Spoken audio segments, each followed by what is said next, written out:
С 1 сентября увеличены стипендии студентов вузов и колледжей. В том числе значительное повышение предусмотрено для тех, кто обучается по педагогическим специальностям. Каков максимальный размер стипендий? Какие льготы предусмотрены для отличников? Смотрите в следующем сюжете.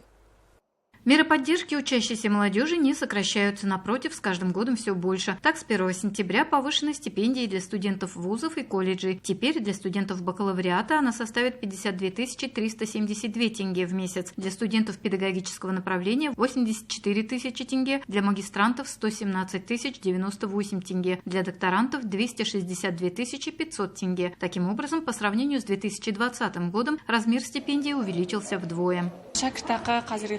Стипендия растет ежегодно. В прошлом году мы получали 76 тысяч, а сейчас будет 84 тысячи. Это большая поддержка для нас. Я будущий учитель английского языка. Хорошо, что стипендия для педагогических специальностей выросла, ведь педагоги воспитывают своих учеников, новую смену казахстанцев. Нам для этого нужна материальная поддержка. В целях повышения заинтересованности молодежи в освоении рабочих профессий стипендии для студентов колледжей увеличиваются на 50%. Теперь учащиеся средних специальных учебных заведений получают 43 574 тенге. Возможность получать высокую стипендию сохраняется при успешной сдаче экзаменационной сессии. На сегодня у нас в университете учатся порядка 7 тысяч студентов. 2460 из них обучаются на основе гранта. Стипендия у педагогических специалистов станет 84 тысячи тенге. Это, несомненно, повлияет на качество получения знаний, на новые достижения наших студентов.